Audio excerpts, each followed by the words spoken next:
Buenos días. ¿Se oye bien? Les pido, hermanos, que me acompañen en oración. Señor y Padre nuestro que habitas en las alturas, te damos gracias, como siempre, Señor. Primeramente porque nos permites venir acá a reunirnos en comunidad, Señor, en fraternidad, para adorar tu nombre mediante la lectura, la escucha, la reflexión de tu palabra y el canto de himnos a tu nombre, Señor. Como siempre también, ahora que entramos en el momento de la escuela dominical, Señor, te rogamos que nos des corazones dispuestos y concentrados, que podamos discernir, Señor, con entendimiento iluminado, cuál ha de ser la ventaja de aprender las cosas que aprenderemos hoy o de refrescar las cosas que refrescaremos hoy, Señor, porque todo lo que aquí se dice, Señor, se hace con el objetivo de glorificar tu nombre, de alabarte, de exaltarte con mayor conocimiento, Señor, conciencia, Señor, verdadera.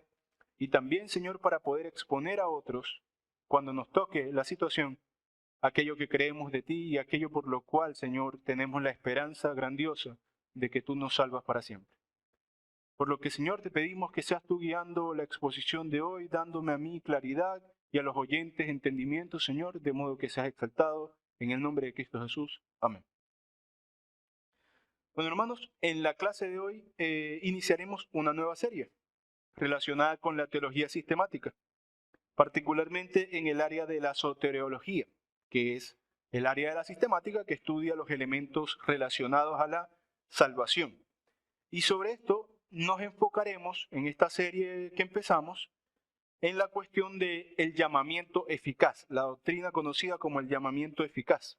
La idea es que en esta primera clase nos introduzcamos de forma general al tema. En otras ocasiones, como para tener un contexto de la importancia de la doctrina, nosotros hemos reflexionado en torno a otra doctrina que está bastante relacionada, está conocida como la predestinación, según la cual entendemos que todo ha sido determinado desde antes de la fundación del mundo y particularmente el número exacto de salvados por el Evangelio ha sido determinado desde antes de la fundación del mundo, de modo que sabemos, aunque para nosotros el corazón de las personas y el destino final de las personas que miramos frente a nosotros está velado, no podemos saber con exactitud quién ha de ir al cielo y quién no.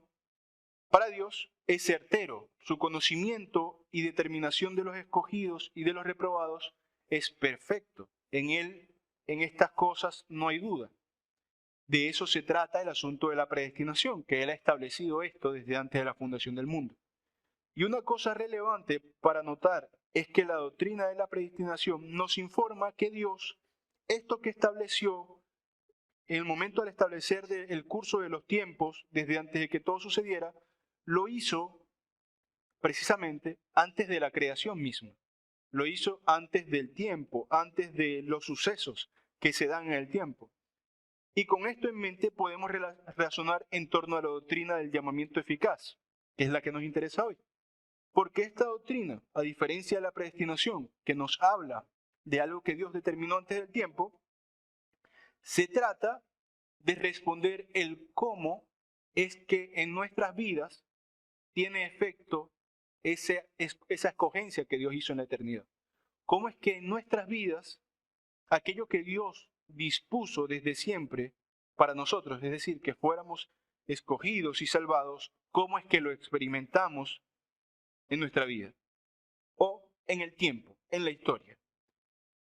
Y la forma en que Dios hace efectivo el designio de su voluntad eterna en los escogidos compete a la doctrina que empezaremos a estudiar, al llamamiento eficaz. Por lo que lo primero que vamos a abordar es el concepto general de la doctrina. Vamos a ver algunos fundamentos bíblicos de la doctrina para luego responder algunas dudas que surgen con respecto a ella.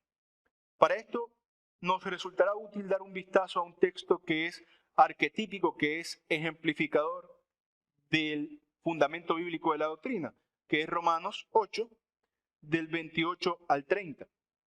Romanos 8, del 28 al 30. Dice así: y sabemos que a los que aman a Dios, todas las cosas les ayudan a bien. Esto es, ¿quiénes son los que aman a Dios? Dice Pablo, a los que conforme a su propósito son llamados, porque a los que antes conoció, también los predestinó para que fuesen hechos conforme a la imagen de su Hijo, para que Él sea el primogénito entre muchos hermanos, y a los que predestinó, a estos también llamó, y a los que llamó, a estos también justificó, y a los que justificó, a estos también glorificó.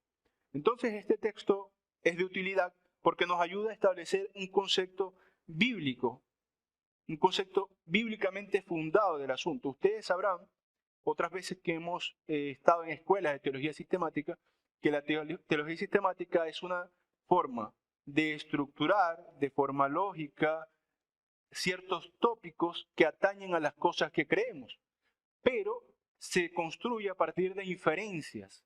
Es decir, todo lo que decimos no está explícitamente en la Biblia, pero se infiere de la Biblia. Y como se infiere de la Biblia, es necesario hacer estos procesos que estamos haciendo ahora. Ir a la Biblia y ver de dónde lo inferimos. Este es uno de los textos de lo cual inferimos el asunto del llamamiento. Primero queda claro en lo que dice Pablo, esto que mencionábamos al principio, que Dios ha trazado un plan eterno, porque dice que a los que antes predestinó, relacionado a unos que denomina el apóstol como los que aman a Dios. Parece que este plan eterno tiene que ver con los que aman a Dios. De estos que aman a Dios, se dicen que han sido predestinados para conformarse al Hijo. O sea, este es el propósito por el cual fueron predestinados. Hasta este punto es claro el asunto de la predestinación. Pero lo que se dice desde el 29, o más bien la parte final del 29 al 30, es lo que nos brinda la idea de un llamamiento. Aquí empezamos a ver esta noción de llamamiento en las Escrituras.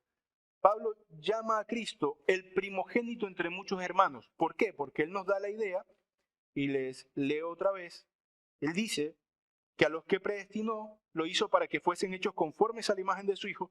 ¿Para qué? Para que él sea el primogénito entre muchos hermanos. O sea, para que él participe primero de lo que otros participaríamos. Sabemos que es de la resurrección, de la glorificación, por supuesto, pero esto da lugar en el tiempo, por eso está esta sucesión de eventos. Y para luego explicar cómo es que llegamos a ser hermanos, y ahí es donde lo dice en el 30. En el 30 dice, y a los que predestinó, a estos también llamó. Entonces parece que en el curso de la vida, aquellos que están preparados desde antes de la fundación del mundo para la salvación, tienen un momento en sus vidas en que son llamados. Y bueno, y dice a los que llamó, justificó, etc. O sea, cuando los llama, pues van a recibir el efecto de la obra de Cristo. Esto lo sabemos. Pero tienen un momento en su vida en que son llamados. Y aquí vemos un sustento bíblico, una referencia bíblica a algo así como un llamamiento. Tenemos entonces esa primera idea bíblica que fundamenta la doctrina, a saber que las personas no llegan a Dios por accidente, sino que las personas llegan a Dios porque son llamados. Nadie llega a Dios porque se perdió en el camino, porque llegó por casualidad, sino porque fue llamado por el Señor. Esta es la primera idea que nos va dejando Pablo.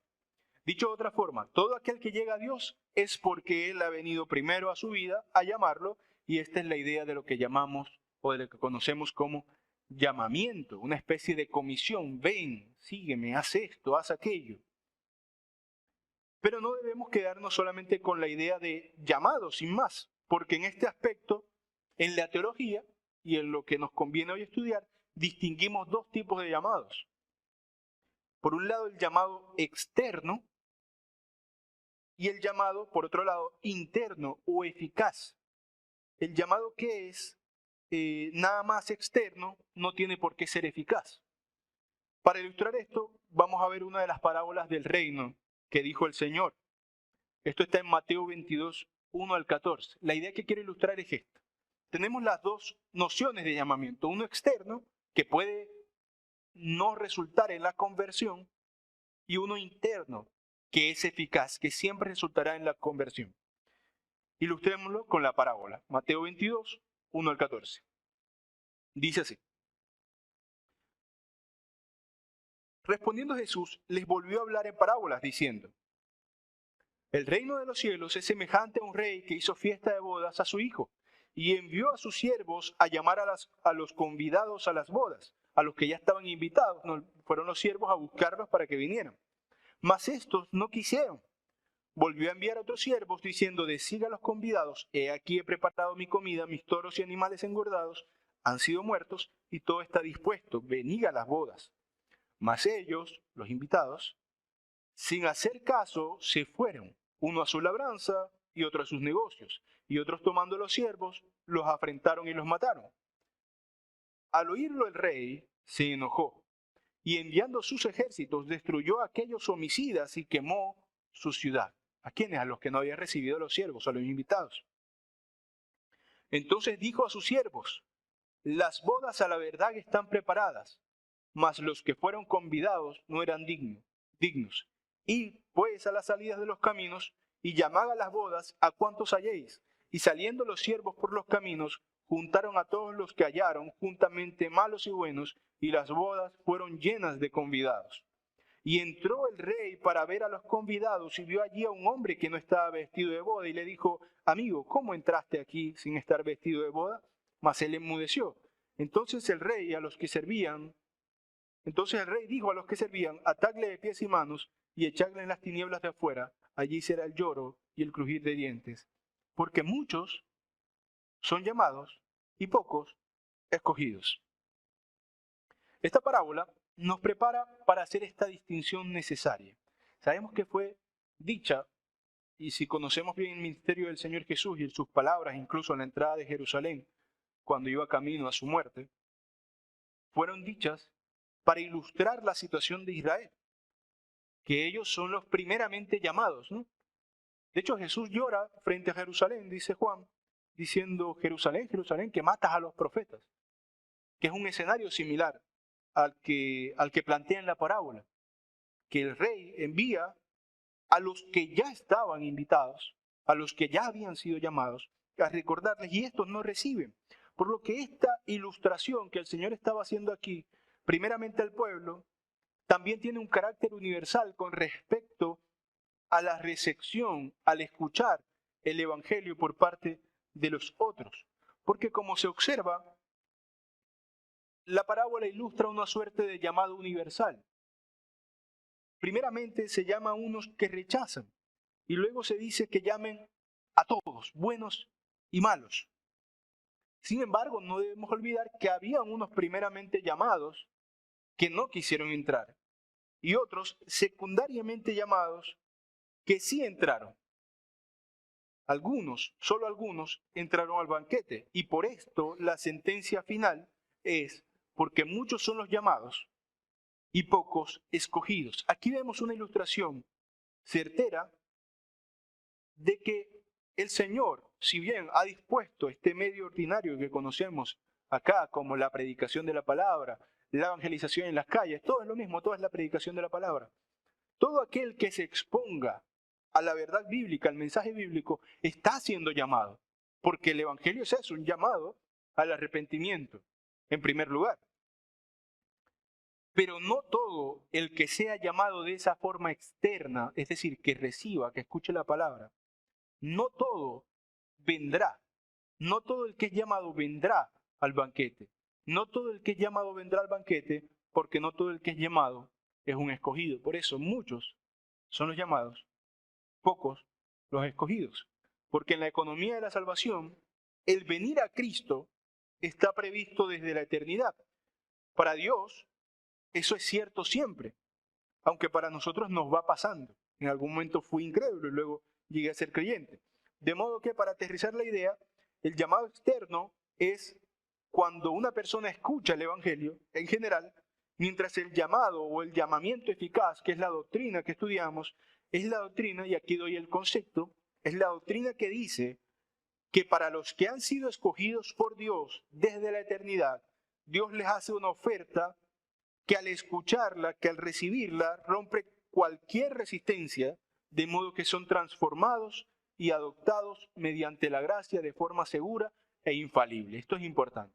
¿En qué se diferencia el llamamiento si el contenido es el mismo? El contenido que escucha el que no cree y el contenido que escucha el que llega a creer es el mismo. Bueno, se diferencia en que en uno opera esta gracia que infaliblemente rompe cualquier resistencia del hombre, y en otro, esa gracia que recibe general, al escuchar el Evangelio, al no tener la cara de Dios mirando a otro lado, no es la suficiente, no es la debida, porque no ha sido escogido para salvación, sino que permanece tan solo en las puertas, como dice, para no olvidar la parábola que utilizamos de ejemplo. Va a su labranza, a su negocio, y quizás después se acuerda, pero cuando se acuerda es tarde, como aquel que entró colado, que no tenía ropa de bodas, ¿no? De la parábola. Puede que se acuerde ya tarde. También es conocida esta doctrina del llamamiento eficaz, si se darán cuenta por todo lo que estoy diciendo, más popularmente como la doctrina de la gracia irresistible. Y es por eso que se distingue el solo escuchar como llamamiento externo y el escuchar más la operación transformadora del Espíritu en nuestros corazones como llamamiento eficaz o gracia irresistible. Porque no hay un alma en este mundo que sea capaz de oponer resistencia frente al amor sin medida que Dios nos da en el ofrecimiento de su gracia, si Él así lo desea, por supuesto. Para terminar de ilustrar el punto sobre el concepto bíblico de la gracia irresistible o del llamamiento eficaz, veamos otro evento del ministerio público del Señor. Este evento está registrado en Juan, en el Evangelio de Juan, capítulo 6, del 52 al 71. Juan 6, del 52 al 71. Dice, entonces los judíos contendían entre sí diciendo, ¿cómo éste puede darnos a comer su carne? Esto después de que Jesús hablara de que para tener vida eterna tenían que comer su carne. Jesús les dijo, de cierto os digo, si no coméis la carne del Hijo del Hombre y bebéis su sangre, porque él había dicho que él es el agua de vida y el pan que cae del cielo, no tenéis vida en vosotros. El que come mi carne y bebe mi sangre tiene vida eterna, y yo lo resucitaré en el día postrero, porque mi carne es verdadera comida y mi sangre es verdadera bebida. El que come mi carne y bebe mi sangre, en mí permanece y yo en él. Como me envió el Padre viviente y yo vivo por el Padre, asimismo el que me come, él también vivirá por mí. Este es el pan que descendió del cielo, no como vuestros padres comieron el maná y murieron. El que come de este pan vivirá eternamente. Estas cosas dijo en la sinagoga, enseñando en Capernaum. Al oírlas, incluso los discípulos, no solo todos los que escuchaban, sino muchos de sus discípulos dijeron, dura es esta palabra, ¿quién la puede oír? Sabiendo Jesús en sí mismo que sus discípulos murmuraban de esto, les dijo, ¿esto os ofende? Pues qué, si viereis al Hijo del Hombre subir a donde estaba primero, el Espíritu es el que da vida, la carne para nada aprovecha. Las palabras que yo os he hablado de vosotros, que yo os he hablado son espíritu y son vida.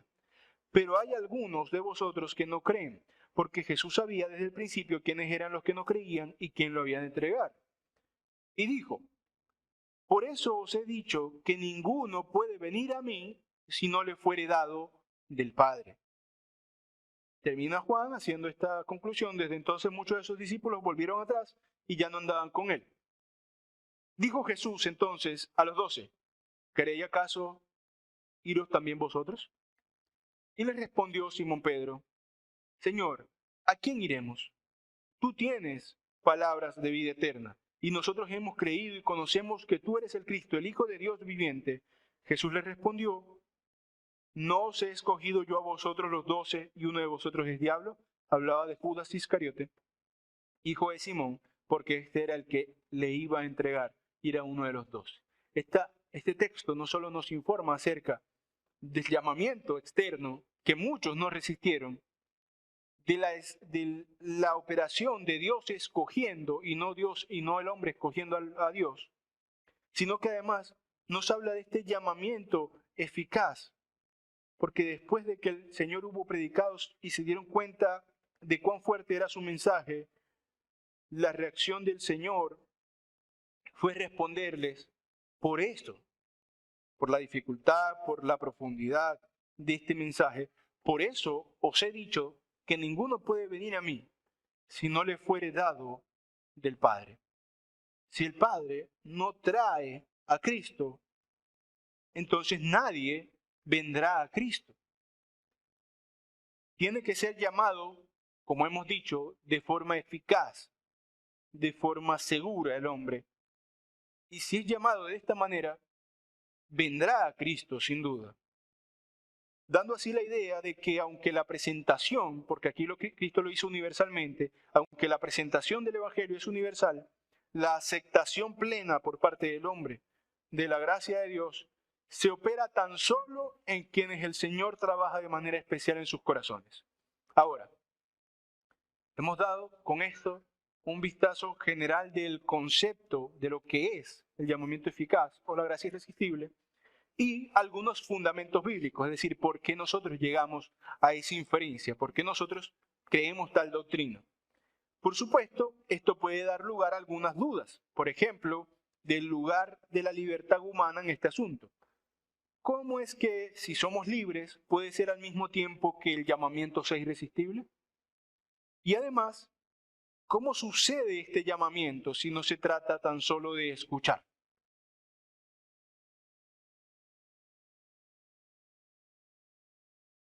De modo que trataremos estas últimas dos cosas, que son dudas que surgen de la doctrina en sí misma.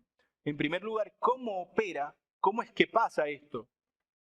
Y en segundo lugar, ¿cómo esto, que es irresistible, se relaciona con la libertad?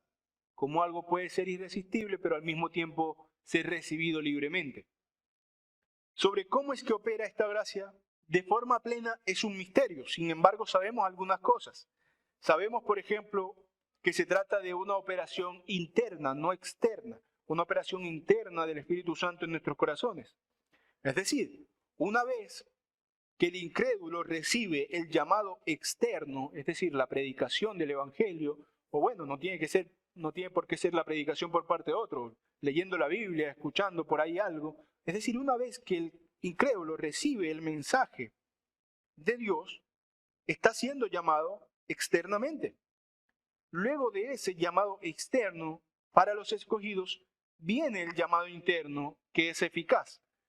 Aunque es importante que la forma en que esto opera no tiene por qué ser inmediatamente. Hay personas que tienen la bendición divina que al día y a la hora que escuchan el Evangelio son transformados en ese instante. Pero puede que alguien haya escuchado el Evangelio hoy, pero sea convertido dentro de 10 años, porque por alguna situación recordó aquello que escuchó y puso su fe en el Señor y fue convertido. Entonces, el que uno sea externo y el otro interno no implica que sean inmediatos. Una persona puede ser designada desde la eternidad por Dios para ser salvo, pero así como el Señor designa que la persona será salvada, también designa cuándo esto sucederá. Además también el llamado externo, que es la predicación del Evangelio, no debemos olvidar que es el medio regular que Dios ha provisto para traer a las personas a su rebaño. Así que el llamamiento eficaz, por supuesto, que tiene que venir precedido de forma regular por escuchar el Evangelio. Después de todo, este es el medio que el Señor estableció para que las personas escucharan, para que las personas tuvieran el contenido que luego aceptarían, porque si yo tengo fe en algo, en algún contenido tiene mi fe. Como dice Romanos 10 del 14 al 17, Romanos 10, 14 al 17.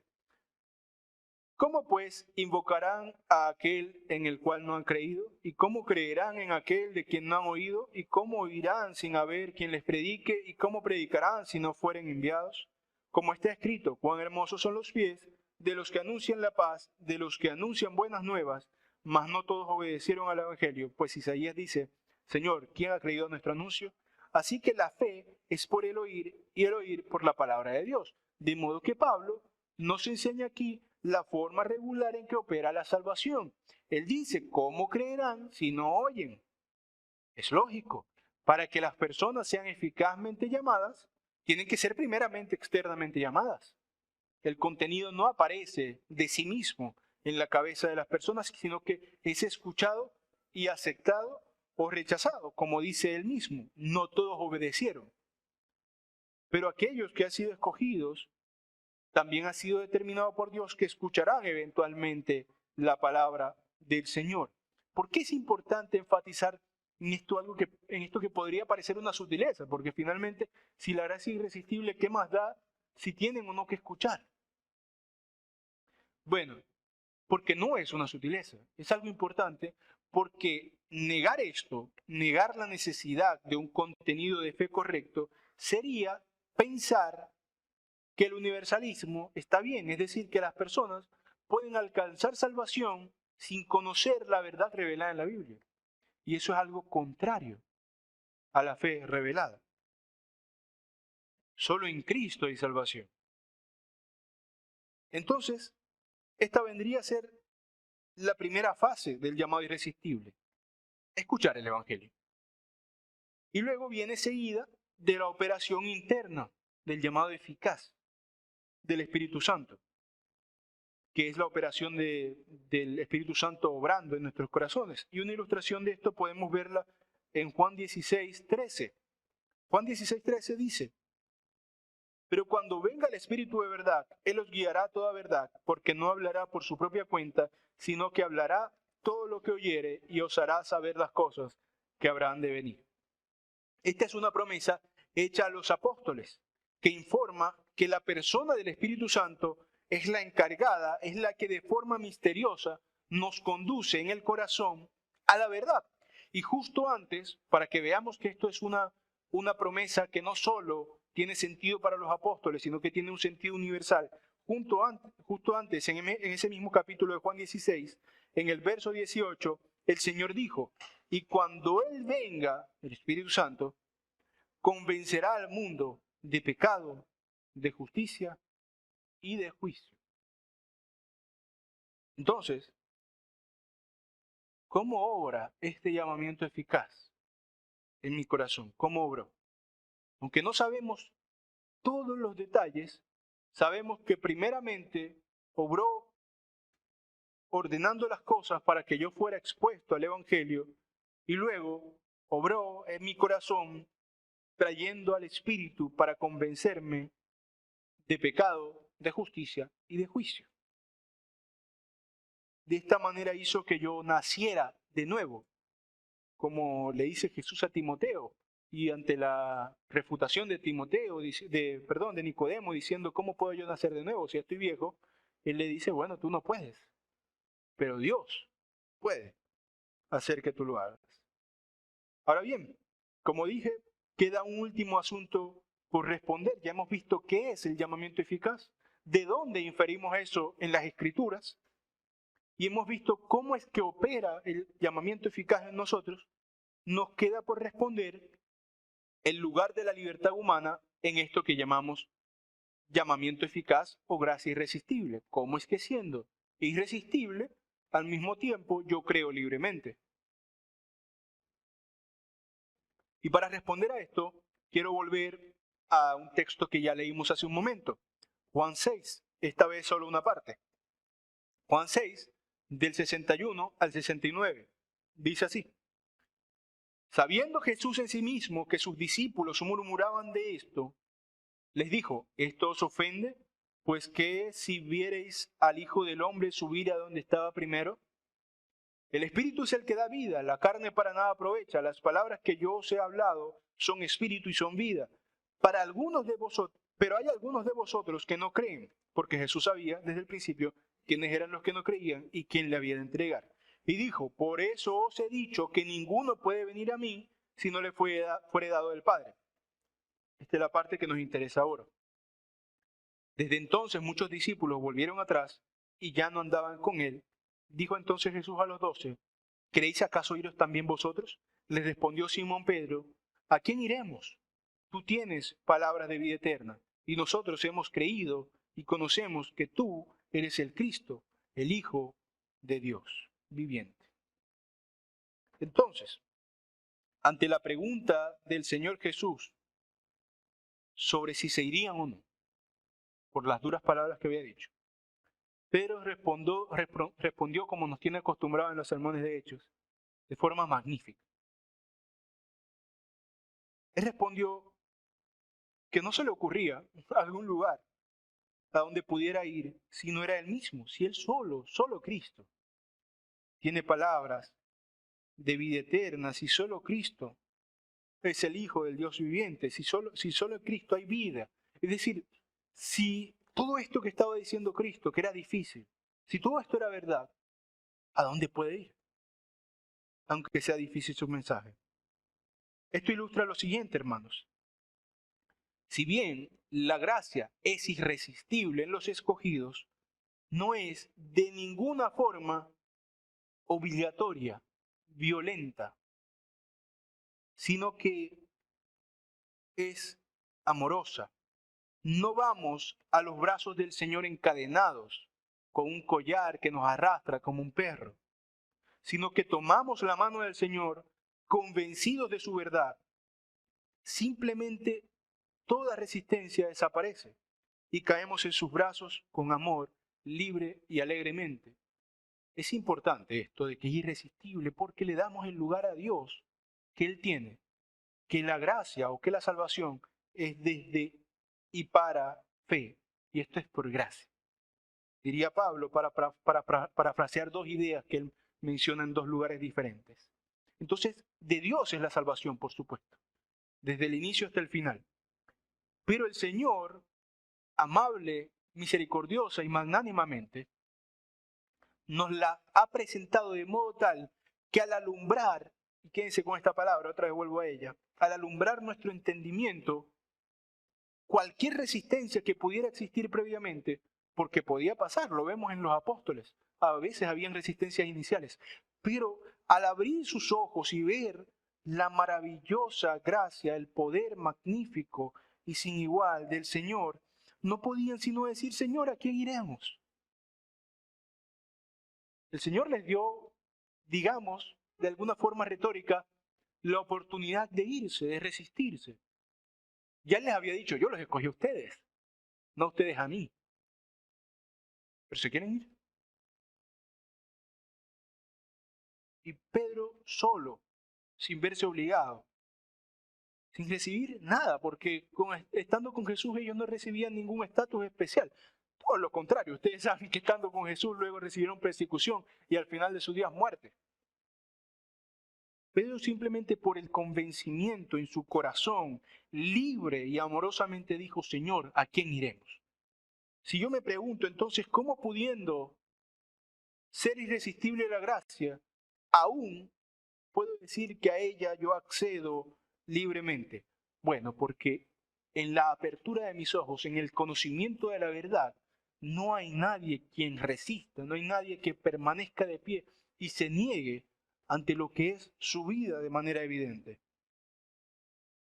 Por eso es que hacía énfasis en eso de alumbrar.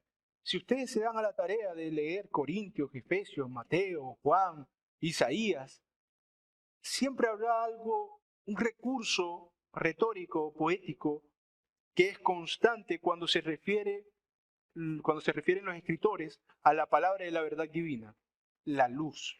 Isaías dice que los que no entienden el bien obrar, que no entienden que la verdad se halla en la ley y en el testimonio, es porque no les ha amanecido. Están en oscuridad. Pablo dice que ora porque el Señor ilumine el entendimiento. Juan dice, quizás es la referencia más magnífica, que Cristo es la luz, que la salvación consiste,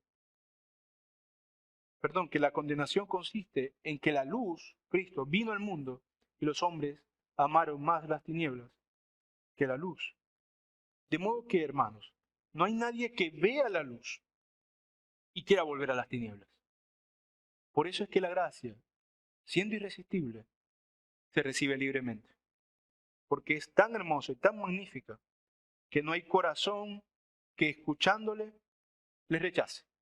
Jesús dice, el que me viene es porque el Padre lo trajo. Jesús dice también que sus ovejas oyen su voz y vienen a Él. No hay nadie que pudiendo escuchar a Cristo de verdad y en su corazón vaya a rechazarlo. Entonces, hermanos e incrédulos, escuchen la voz de Dios y tendrán la seguridad de que no querrán rechazarlo. Esto es lo importante, no es que estamos amarrados y obligados, es que estamos enamorados del Señor.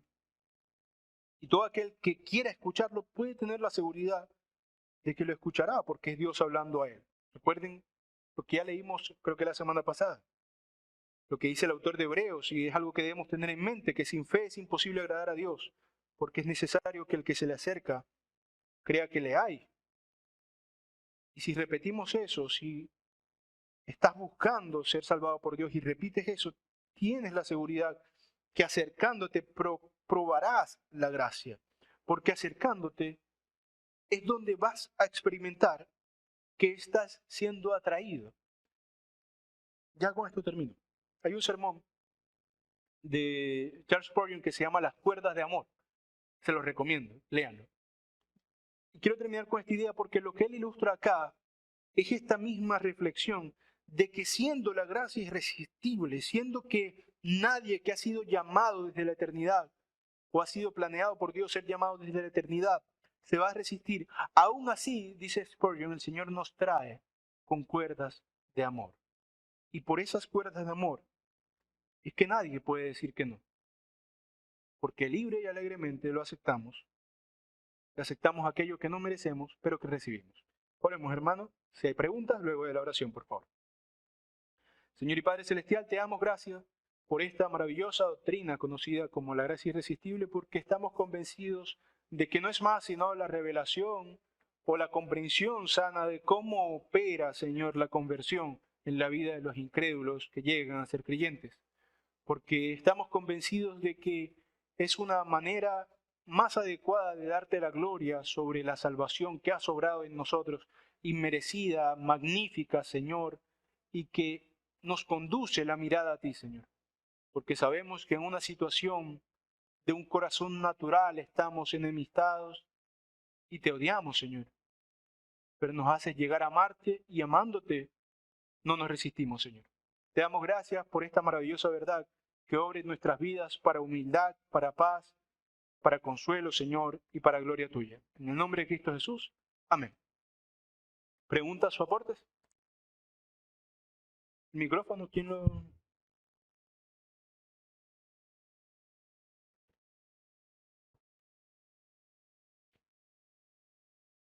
Amada iglesia, buenos días, Dios me los bendiga grandemente. Oh, Dios. Más que pregunta, pues aporte. Es un llamado donde no hay opción. No hay opción. De hecho, cuando Cristo le pregunta a los apóstoles, que sean directos. Entonces vemos que hay un llamado directamente del Padre. El llamado es del Padre, como lo vemos en la Biblia. Y ese llamado, cuando ya el Padre lo hace, ya no hay opción. Ya vamos a los pies de Cristo. Amén. Cuando llegamos a los pies de Cristo, Él nos limpia y comienza ese amor. De hecho, no sé si de pronto muchos acá que ya son, el llamado ha sido hace ya rato, hablan de ese primer amor. Es hermoso. Es algo donde no hay yo para más nada. Entonces vemos que ese es un llamado al cual nadie podrá resistirse porque no hay opción. Es el Padre que llama y lo lleva el Hijo. Y el Hijo dice, todo el que me envía el Padre, Bien, yo no lo rechazo. Yo no lo rechazo. Entonces nos damos cuenta y quiero llegar a un puntico donde de pronto el pastor, usted nos puede ayudar. Donde muchos creyentes todavía dicen que la salvación se pierde. Cuando hay un llamado ya jamás podrá perderse ese llamado, y que muchos hermanos te dicen, no, se pierde. Lo que usted ahorita de pronto decía, hay un llamado externo. Yo veo en la Biblia como ese llamado, más bien es esa simpatización que hay entre muchos seres humanos a la iglesia. Vienen por algún problema, ya sea familiar, económico, de salud, y finalmente cuando ya consiguen lo que tienen o de pronto les va bien, se apartan y dice, ve, ahí se perdió, y si ve que la salvación se pierde. Entonces son personas que no han sido llamados y pueden vivir 20, 30 años compartiendo con los creyentes genuinos, pero nunca el nombre de ellos ha estado escrito en el libro de la vida y nunca fueron llamados de esa lista. Ese es mi aporte.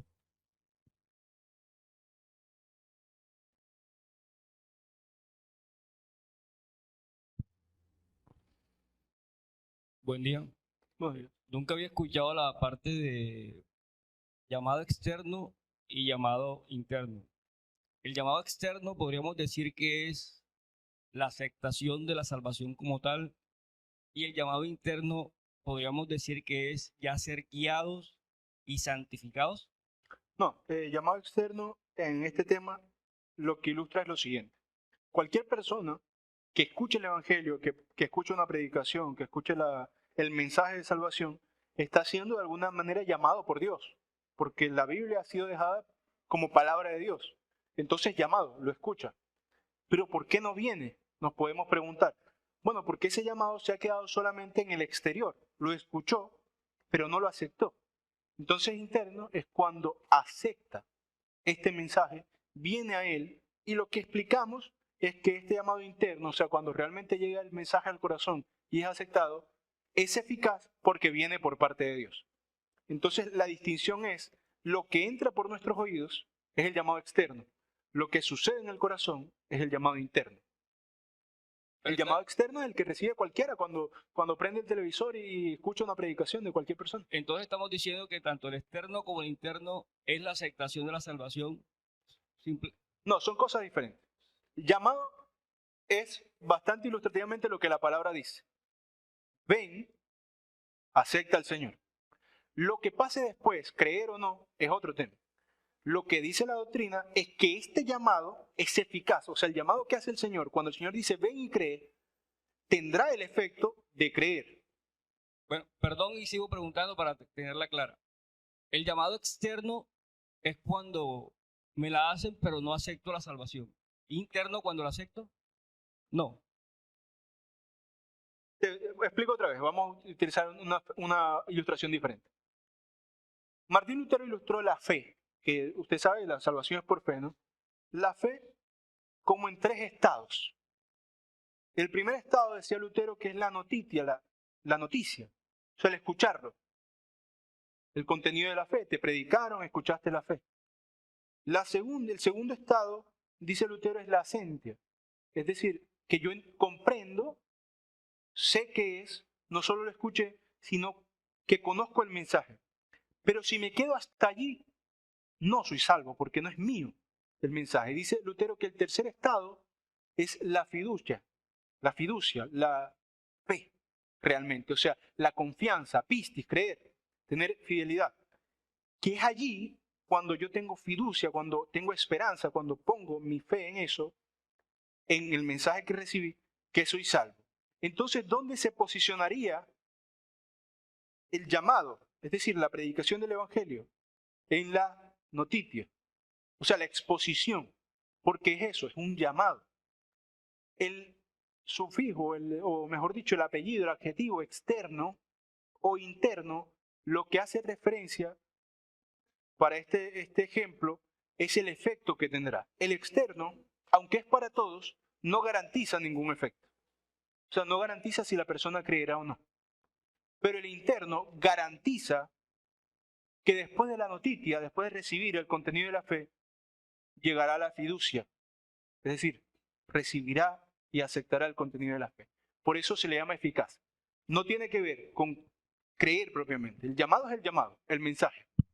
Lo que tiene que ver es con el efecto que tiene cada uno. Yo puedo tener, digámoslo en términos de probabilidad, de un arquero, no sé, alguien que practica tiro al arco, una probabilidad o un promedio de acierto de, no sé, de 80%, de 90%, pero hay un promedio, ¿no? O sea, puede fallar. Entonces, en cierto sentido, no tiene una eficacia real, tiene una eficacia relativa. Lo que dice el llamado eficaz es que su eficacia es plena. Una vez alguien es llamado por Dios, no por el hombre, no por un mensaje externo, una vez es llamado a alguien por Dios, de forma que le dice, ven a mi rebaño, este vendrá.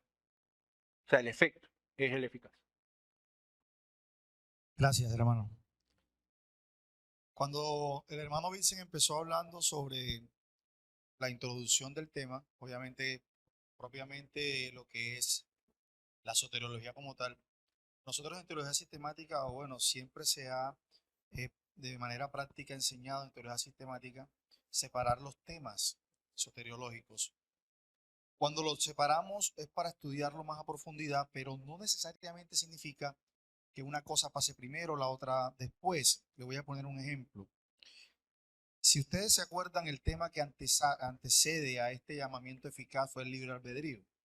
Y era necesario explicar el libre albedrío para que entendiéramos en los 4 estados del hombre cómo funcionaba ese libre albedrío, o esa voluntad, o esa libre voluntad, para luego comprender este tema del llamamiento eficaz, que como bien lo mencionaba nuestro hermano diácono, es el primer eslabón en la cadena de la soteriología, o el ordo salutis, como también se conoce. Llamamiento eficaz, justificación, adopción, etc. ¿Por qué es el primero? Porque si entendemos que muchos o quizás todos escuchan el evangelio, como bien lo dijo Vincent, no todos tienen una reacción positiva a él. Y la pregunta para todos es, ¿por qué algunos sí y por qué otros no? Como la salvación enteramente le pertenece a Dios, el llamamiento eficaz nos deja una enseñanza clara, y es que ese llamamiento externo que se le hace a todos también es usado como herramienta para el juicio. ¿Por qué? Porque mañana nadie puede excusarse de que jamás recibió el llamado al evangelio. Pero al mismo tiempo, la soberanía de Dios y la responsabilidad humana nuevamente se ven cuando ese llamamiento interno en la práctica se ejecuta, porque Dios llamó, ¿cierto? Pero internamente algunos sí, llegaron a ese sentimiento que mencionó Vincent, y que posteriormente van a creer. Pero ese sentimiento, hermanos, también si es soberanía de Dios quien lo da, ¿cierto? Porque es un llamamiento interno, pero también es responsabilidad del hombre que en sí asiente y después va a creer, aunque también sea la fe un don de Dios.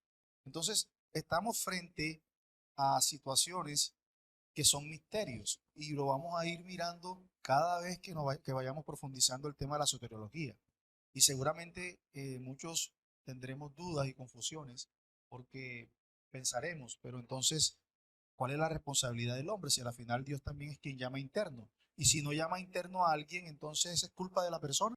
Y muchos de nosotros nos veremos en situaciones donde, entonces, ¿cuál o por qué Dios entonces juzga, o por qué Dios entonces reclama, entonces por qué Dios demanda? Entonces la pregunta del hermano Carlos es importante, porque seguramente él estará pensando, no sé, de pronto me equivoco, ¿en qué papel juego yo en ese llamamiento eficaz? ¿Jugamos un papel? Sí, jugamos un papel. Porque si bien es cierto, el llamamiento externo, cierto, también como digo, es parte del plan de Dios para la salvación. El llamamiento interno, aunque sea gracia de Dios en uno, nosotros tenemos la responsabilidad de sentirlo, de responder positivamente a ese mensaje. Entonces, yo sé que en la medida en que se vaya desarrollando el tema del llamamiento eficaz, vamos a ir comprendiendo un poco más de qué se trata. Ese era mi aporte. Gracias, hermano. Sí.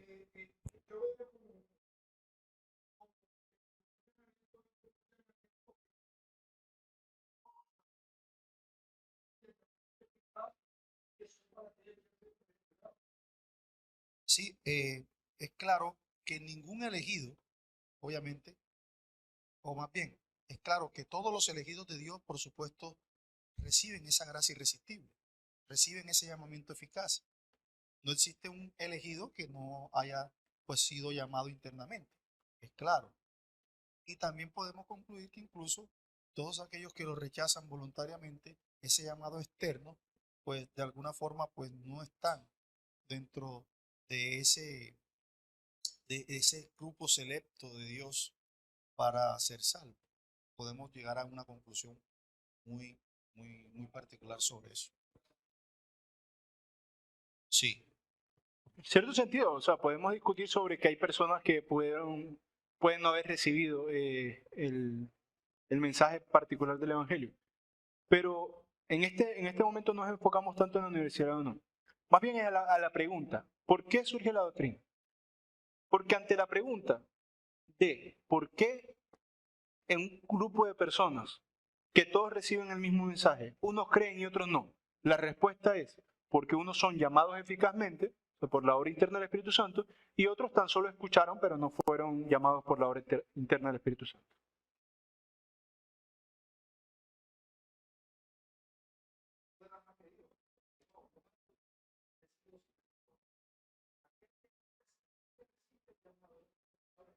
Claro. Sí, sí. ¿Nadie más? Hermano. Según la parábola de las bodas, ¿qué es el traje de bodas? Bueno, fíjense que aquí en la parábola de la boda están unos invitados, principalmente, y otros invitados, digamos, ya subsidiariamente. El hecho de que no estuviera vestido de boda es que no fue invitado. O sea, ni al principio ni al final. O que de repente fue invitado al principio, que es la interpretación que yo le di. Fue invitado al principio, no fue. No quería ir. Luego vio que otra persona estaba entrando y vino. Y se veía que vino de improviso, porque no estaba vestido de bodas. Quizás, dado que el Señor Jesús da una serie de parábolas, yo creo que Mateo es el que más tiene parábolas, da una serie de parábolas que están relacionadas en su discurso, que no necesariamente se dieron en el orden en que está presentado. Quizás esto tiene que ver con la parábola que dio también en Mateo con respecto a que algunos en aquel día dirán, Señor, Señor, pero yo les echaré. Es decir, algunos se creerán con el beneficio o con el mérito de recibir el beneficio de su salvación, pero realmente no se hallarán aceptados.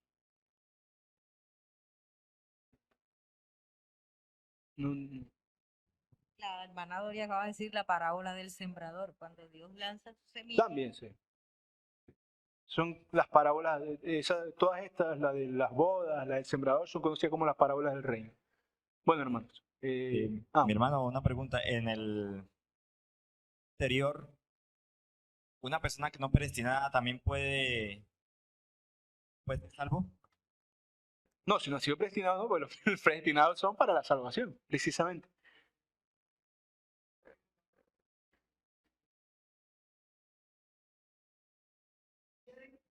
Ni pueden. Sí, de hecho, Pablo dice, el hombre natural no entiende las cosas del Espíritu porque no puede, pero tampoco quiere. Mi hermano, y en Romanos 8:29, porque los que antes conoció también los predestinó para que fuesen hechos conforme a la imagen de su Hijo. Y hay una parte donde muchos creen que el Señor predestinó a la persona porque sabía que iba a ser salvo. Pero acá, ese es el argumento de ellos, porque acá primero dice que los conoció primero. Sí, voy a responder en resumen, pero al que le interese se puede remitir a las clases del decreto, que también dimos antes de la libre albedrío, la del decreto.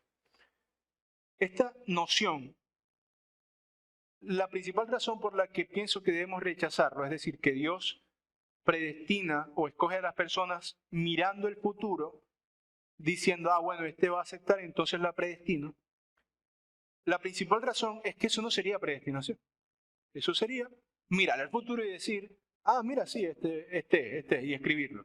Esa es la principal razón. La segunda razón es porque eso parte de una doctrina que también trataremos en otro momento del conocimiento de Dios, o sea, la omnisciencia de Dios, pobre. Porque pone a Dios como un ser que no sabe todo en acto, o sea, Dios debería saber todo en acto, sino un ser que sabe previsoriamente, o sea, que tiene que mirar, que tiene que aprender de alguna manera. Y eso